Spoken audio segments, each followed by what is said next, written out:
እስካሁን በደንብ ጩሂና የኔን እናት ቀስቅሻት። ጩሂ፣ እስቲ ጩሂና ቀስቅሻት እማዬ።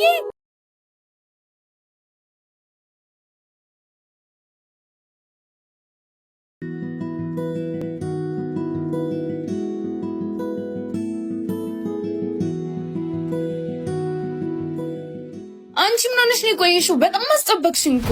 ቻትጪ በእናትሽ ሴትዮዋ ተኝታለች። ከተነሳች ትጨቀጭቀኛለች። ሴትዮዋ ያልሽው እናትሽን ነው? አዋ ከሷ ውጪ ማን ይሆናል? ነይ በእናትሽ እንሂድ። ቆይ ይሄ እናትሽ ድምጽ ነው አይደል? አሟታል መሰለኝ። እባክሽ ተኝ። ሰው ሁሉ እንደማት አይደል? ውባ ያምሻል። እናትሽ እኮ ናት። ሰምተሽዋል? በጣም እያሳላት እኮ ነው። የራሷ ጉዳይ ነው። የረፈደብን እንሂድ።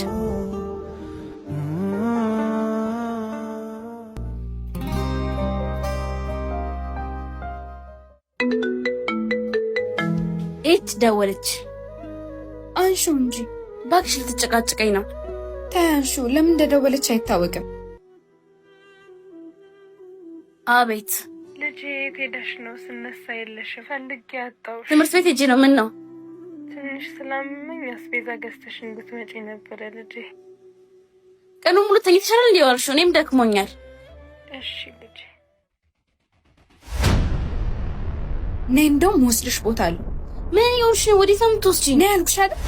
ቤቲ እያሳመምሽኝ ነው። ዝም ብለሽ ነይ።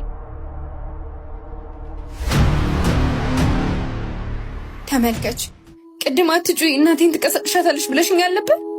እስካሁን በደንብ ጩሂና የኔን እናት ቀስቅሻት። ጩሂ፣ እስቲ ጩሂና ቀስቅሻት እማዬ።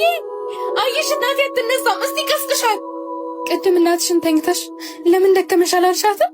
ይኸው የኔ እናት ተኝታ ዓመታት ሞልቷታል፣ ግን አልተነሳችም። ልታዘኝ፣ ልትጨቀጭቀኝ፣ ገበያ ሂጂ ልትለኝ እስካሁን አልተነሳችም። አይዞሽ ቤቲ።